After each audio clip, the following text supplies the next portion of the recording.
Committee for Civil Rights. Thank you very much, and did get to read your op-ed, and thank you very much for that opinion. It's our pleasure. Absolutely. Matt Cregor, 4 Victoria Street, Dorchester, Massachusetts, 02125.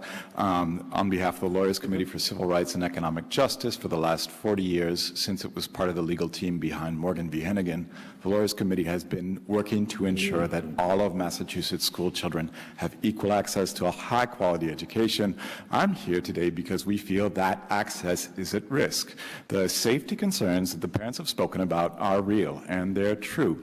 And sending 4,500 more students onto the T and walking there to the stop and back at times before the sun comes up and again after it goes down creates a risk for our children to put them not only among unsupervised youth but unknown adults. And I would not begin to say that there are no problems with bullying, harassment, violence, any of that on our yellow buses. That exists. These are adolescents, right?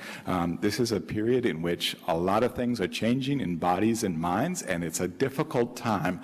But what's clear is that when we have yellow buses, we have folks who are trained and certified and screened to work with youth, and that's not what we can say right now about the folks that drive our T cars, many of which are 6, 8, 10 trains long with 2 folks working them. That does not sound like a supervised environment for the folks that may need it most. Now, these safety issues to us belie a deeper concern about equal educational opportunity, and here's why. Boston now, 40 years ago, as the last hearing evinced, is a racially and socioeconomically segregated city. The vast majority of Boston's students, or BPS students, live in Dorchester, Roxbury, or Mattapan. Under the new student assignment system, these students must travel much farther than their peers in more affluent neighborhoods to attend a high-ranking school based on the district's rankings. What this change does, when coupled with the new student assignment system, is creates an unenviable choice for our parents. They have to choose between the quality of the school they want to send their child to and their child's safety getting there and back. And that is a choice no parent need make, not here in Boston, not anywhere. These safety concerns, and I want to be clear, the data that we have from Project Stopwatch is promising, and Strategies for Youth will point out that as a result, Stopwatch helped reduce adolescent arrests from 600 to somewhere in the 80s over this decade-long time, and that's important.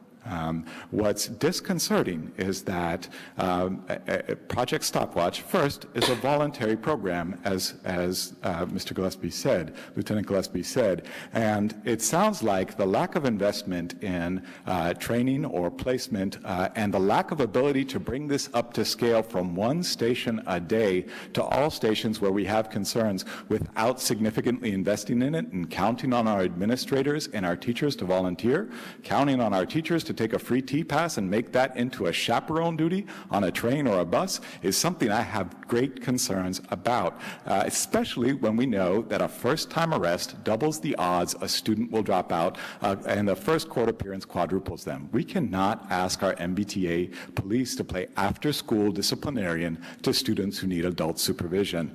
The last point I would like to make is one of process, and this is what's incredibly disconcerting to us. I have great respect as a former New York City public school teacher for the uncompromising choices that districts are often faced by budgets that are put upon them.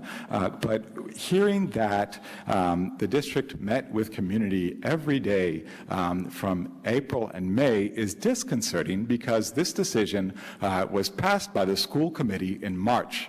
So the opportunity for community feedback came after the vote happened, and that's especially disconcerting. That's especially disconcerting when, as the superintendent wisely stated, this is a problem of public transportation, of yellow bus service, that all of us need to collectively wrestle with, and very clearly, parents and students were not given the chance to do this, right? And it's too late, once you say it's done, to then say, come in and talk to us about your problems.